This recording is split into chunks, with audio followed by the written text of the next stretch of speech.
Bah, Jean-Louis Coste, ouais, c'est un camarade, c'est marrant, c'est un type, on est copains, quoi. C'est Jean Rouzeau qui me l'a présenté il y a des années déjà. Et là j'ai vu qu'il avait une embellie, parce que Sorin de Flammarion a publié Grand-Père, là, son bouquin. Ouais. Fayard. Ah, c'est Fayard, merde, ouais, il a changé. Enfin, c'est Sorin en tout cas. Et ouais, c'est. Il y a des points communs, ouais, avec. Sur le fond en tout cas, avec moi. Ouais, ouais, c'est un type qui a l'air paradoxal comme ça, mais qui dit avec l'air de ne pas être structuré conceptuellement, qui dit des choses assez fines. J'arrive d'ailleurs pas à savoir si il fait semblant d'être intelligent par accident ou s'il est super malin, tu vois. Mais je pense pas d'ailleurs mais il sort des trucs toujours très justes. Avec une espèce d'anarchie, tout se bouscule, mais il se trompe pratiquement jamais, quoi. Sur les hippies, sur les PD, sur les femmes, on est en phase. Hein. Et d'ailleurs, tous les gens, les gens de mon panthéon, de notre panthéon, c'est comme ça que ça se fait. Tu vois que sur les sujets clés, tu dis tiens, bah, c'est toujours bon, quoi. Il y a pas de. Donc au-dessus de nous, comme dans un espèce de monde platonicien, il y a des idées, elles sont articulées d'une certaine manière, et les gens qui sont partis de la même famille, c'est ceux qui communient avec ces idées articulées de la même façon. C'est un peu ça, ouais. Ça crée des espèces de symboles. Et Coste fait partie de ma famille. Pas du tout formellement, hein, mais sur la manière d'articuler les choses. Il est même assez proche de moi, je pense. Plus proche peut-être même que Nab, tu vois, qui peut aussi faire partie un peu d'une famille. Dans le côté désespérado, là, de Coste, il est plus punk que moi encore, ouais, visuellement. Peut-être que politiquement il l'est moins d'ailleurs. Parce qu'il l'est tellement plus esthétiquement qu'à mon avis, ça le met moins en danger, à mon avis, politiquement. Ouais. Il est plus artiste. Ouais. Et j'aime bien, et qu'en ce moment on ose le sortir un peu, et que des gens comme vous, de votre génération, le découvrent. Je pense que vous ne le connaissez pas depuis très longtemps, je sais pas. 10 ans. Ah, 10 ans, oui, excusez-moi. Là. Enfin, c'est plutôt bon signe, parce que normalement, les cons du système auraient dû annoncer sa mort depuis longtemps, quoi. C'est un mec qui, normalement, c'est un crevard, pour eux, il aurait dû disparaître. Or, il est là et bien là, et finalement, il va peut-être finir par devenir une valeur marchande. Il faudrait pas grand-chose pour qu'il devienne une vedette. Hein. C'est dangereux, d'ailleurs. Je pense qu'il va faire tout pour que ça n'arrive pas. Je lui fais confiance. Hein. Bah, salut, Coste. L'enfer bourgeois par Jean-Louis Coste. Texte publié dans la revue Cancer en 2003. Déjà faudrait dire à Soral que ces ouvriers de merde bourrés devant la télé, ils me font chier. Vous crachez sur les bourgeois, vous les imaginez dans la piscine à se tirer 1000 beurettes à 2 balles qui mouillent pour leur fric.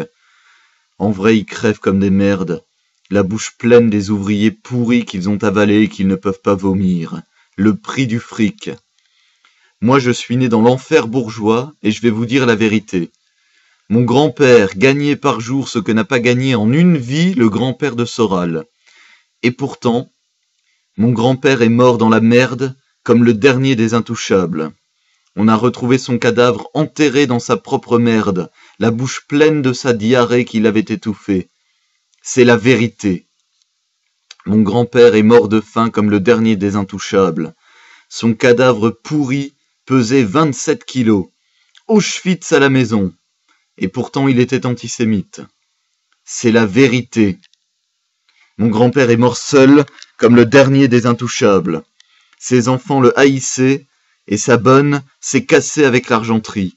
C'est l'odeur de son cadavre pourri et de son palais en feu qui a attiré les pompiers, les croque-morts et les héritiers. Il avait 300 millions de francs sur son compte, mais c'est pas ça qui l'a empêché de crever comme le dernier des intouchables, car maladie, folie, guerre et vengeance des Juifs sont plus forts que 300 millions. Mon grand-père vivait au Vésiné, dans un palais délabré, au milieu d'un parc de 3 hectares plein de statues de salopes nues et de grottes en cristal. Caché dans la grotte, je me branlais en matant les salopes nues, en attendant le goûter. Et c'est vrai que c'était mieux que zoner dans la cour de la cité. Mais moi je suis pas le bourgeois qui a mangé les ouvriers pourris pleins de maladies, le prix du fric. Je suis le fils de bourgeois, qui profite sans rien foutre. Et là je parle pas de la damnation du fils de bourgeois qui coule dans la drogue, je parle de la damnation du bourgeois empoisonné par les ouvriers pourris qu'il a bouffés. Ah, bande de cons, vous enviez les riches et les haïssez. Mais les bourgeois français ne sont pas les juifs des start-up. Ce sont pas des mecs qui spéculent sur le net au bord de la piscine à Tahiti. Non, les bourgeois qui ont construit la France à coups de trick sont des pauvres qui ont réussi à sortir de l'enfer des usines du 19e siècle en trahissant leurs frères et en assassinant leur père, mère de leurs propres mains. Au temps de mon grand-père, pas d'internet, pas de violence virtuelle et d'exploitation délocalisée, non. Au temps où il n'y a pas de télé et de téléphone pour enculer à Hong Kong, l'ouvrier, faut l'égorger soi-même et lui sucer le sang avec ses propres dents. Le bourgeois français est un vrai vampire à couilles qui bouffe ses frères sans intermédiaire. Ah, vous les connards branchés qui bandez sur les serial killers et les flibustiers et qui méprisez le bourgeois en le croyant papy en pantoufles et fauteuils roulants, vous vous plantez grave. Le bourgeois, genre mon papy, tua de ses mains dans son usine à exterminer les ouvriers à la sueur et au gaz chimique 1000 fois d'ouvriers que l'Ukrainien d'Auschwitz. Et vous, les néo-nazis à 2 balles qui bandez pour Hitler et méprisez le bourgeois mou du cul, vous vous plantez grave de grave. Mon grand-père avait exterminé tellement d'ouvriers dans sa moulinette Afrique que pour lui les nazis c'était des rigolos. Papy m'a dit, les juifs? Ah, j'aurais pas appuyé sur le bouton, mais bon. Une pause. Il fait slurp avec son dentier en touillant son pain rassis dans son œuf cru. Ouais, les milliardaires durs à cuire du 19e siècle, ils bouffent à midi un œuf cru avec du pain rassis. Le champagne, c'est pour droguer les OS de bureau du 20e siècle, leur faire croire qu'ils sont riches. Et les milliardaires durs à cuire du 19e siècle, ils portent pas des Nike, mais les mêmes vieilles pantoufles trouées qu'en 1900. Les Nike 2000, c'est pour droguer les clodos négro bico, leur faire croire qu'ils sont blancs. Donc, papy fait slurp, l'œuf cru avec son dentier, me regarde œil de verre avec sa morve qui pend dans sa moustache à la Hitler et bégaye. Et ça leur a apporté combien aux Boches de tuer les youpins? Moi, à l'époque, je m'en fous, j'écoute les Beatles et je trouve le papy gâteux qui pue du cul dégueulasse avec sa morve d'œil et son œil de verre. Et je le trouve vachement bourgeois ringard car je vois que le décor en or et pas les millions de morts enterrés dans le jardin du milliardaire.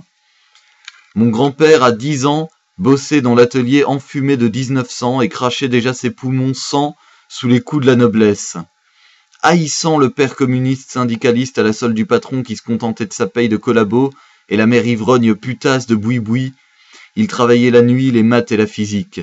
Pas par amour de la science, mais par haine des ouvriers et amour du fric. Il va utiliser la science, l'électricité, le charbon, l'acier, pour enculer ses frères à coups de guerre et de poutres en fer et devenir milliardaire. Non, le bourgeois n'a pas gagné au loto.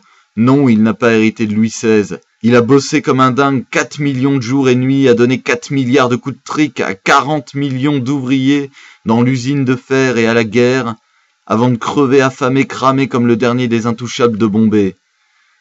Il a vu son bébé blond chéri mourir et sa femme follir et mourir. Il a vu sa fille unique encastrée dans la XM sous le 7e, et il a vu son petit-fils Jean-Louis overdoser dans les WC. Il a bossé, il a pleuré, il a crevé. C'est la vérité. Mon grand-père était très riche, un riche trop riche, comme Soral l'est, et tous les petits cons se branlent sur sa cuisse de vieux. Ok, il était putain de riche, mais il a vécu comme une merde et est mort comme une merde. Il n'a pas dépensé 1 franc des milliards volés à ses frères ouvriers. Il n'avait pas de télé, pas de portable, pas de bagnole, pas de chauffage. 3 milliards sur le compte et 3 francs dans le porte-monnaie. Juste assez de monnaie pour acheter le Figaro. Son seul luxe et son seul loisir, le Figaro. Et en plus, il le lisait à la loupe car il avait même pas de lunettes. Comme ont vécu et sont morts les bourgeois français qui ont construit ce pays à coups de trick dans la gueule de leurs frères, pères et mères, pas un seul de ces socialo-bureaucrates de merde qui profitent de l'or arnaqué par ces bourges et manifestent pour leur retraite molle n'accepterait de vivre. Papy a vécu debout sur son or plus pauvrement qu'un immigré couché sur son RMI. C'est la vérité, je l'ai vu, c'était mon grand-père milliardaire. Vous pissez sur la cuisse des vieux bourgeois, vous les jalousez et vous les haïssez. Vous rêvez de prendre leur place, eh bien prenez. Prenez l'usine en haillons pieds nus à 10 ans. Prenez les nuits de glace à annonner les maths sous les coups de bouteille du père communiste et de la mère bourrée. Prenez le poids du péché, millions d'ouvriers pourris qui vous bouchent le nez. Et prenez aussi la guerre de 14 et les juifs et les nazis et la pneumonie et la folie et les enfants morts et l'amour mort éternellement pleuré. Ces enculés de socialos crachent sur les bourgeois. Ils veulent le fric sans payer le prix du fric. La mort, la maladie, la culpabilité et la folie. Et la punition. Vous voulez le confort sans effort? Pour votre confort, papy est mort. Les pompiers sont venus trop tard, et ils ont trouvé papy en feu, tout nu, juif de 27 kilos dans sa chemise de nuit fondue, et sa ceinture anti-hernie fondue, plastique fondu de ses usines Afrique mêlé à sa chair à vif plus de peau. Papy brûlé à 95% et même pas mort. Coriace, l'enculé de Bourges. J'ai été le voir à l'hôpital la nuit de sa mort. Ça faisait 36 jours et nuits de hurlements qu'il agonisait, et il puait le brûler jusque dans le couloir. Dans la chambre, pas d'or, pas de fric, pas de famille en larmes pour le veiller, juste des chaînes et des poulies pour attacher le bourgeois exploiteur au lit du jugement. Il faisait très sombre, juste une veilleuse sanglante et l'éclat de son œil de verre fondu dans son cerveau. Pourtant, il a deviné une présence. « Claire ? Ma petite Claire, c'est toi ?» Et il a pris ma main dans son moignon brûlé, paralysé, infecté. « Claire, mon bébé, tu as bien dormi ?» Il lui avait donné un max de morphine pour apaiser vaguement son corps brûlé à vif, totalement shooté à la morphe. Papy me prenait pour son bébé chéri à boucles blondes.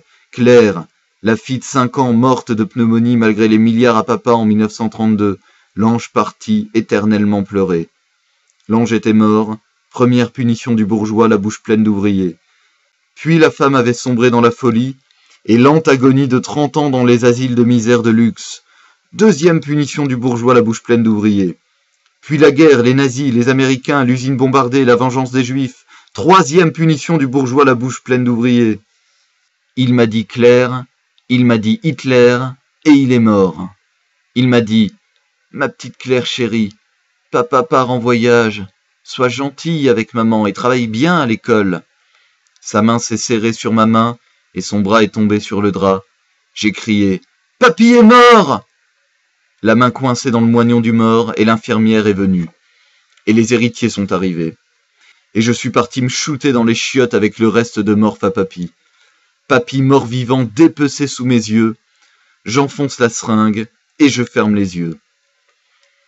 Il erre dans le ciel sans paix des milliardaires poursuivis par les ouvriers vengeurs menés par Soral, poursuivant l'ange blond qui fuit en riant pour l'éternité. J'ai eu peur. J'ai pas les couilles pour faire le bourgeois la bouche pleine d'ouvriers. Trop de dégoût, trop de culpabilité. Je suis qu'une mère de molle de fils à papy qui se drogue. Je préfère me défoncer et crever que défoncer et crever. Tout le monde veut le fric, mais personne veut défoncer et crever de l'ouvrier et du juif. Défoncer de l'ouvrier et du juif, c'est le prix du fric. Papy, avant de crever, m'a dit le prix du fric. Sois gentil avec maman et travaille bien à l'école. J'ai eu peur et je suis devenu pauvre. Il y en a partout du racisme. Moi je vois des possibilités illimitées pour étendre le business de la haine à travers la planète. Hein? Absolument, absolument. Regarde, mon vieux, des haines, il y en a partout. Regarde les ghettos, les États-Unis, bon ça tu le sais. Mais même Taïwan, la Chine, partout, il y a des gens, ils ont la haine contre le patron, contre le parent, la société, partout, il y en a. Bon c'est pour ça, moi, à mon avis, ton truc, ça peut s'exporter vachement bien. Mais bien sûr, mon vieux, c'est ça le problème, tu vois, avec les petits industriels français, vous avez pas les couilles pour faire de l'exportation. Il faut pas oublier ce que t'es, mon vieux, t'es un produit français. Et tu sais qu'au Japon, partout, les produits français, c'est très recherché. C'est un symbole de la qualité. Donc si toi, tu proposes de la haine made in France, c'est de la haine de qualité. Eh oui, de la haine de qualité, ça peut s'exporter, mon vieux. De la haine française, de la haine de qualité. Le monde entier va l'aimer. Le monde entier va t'aimer. Le monde entier va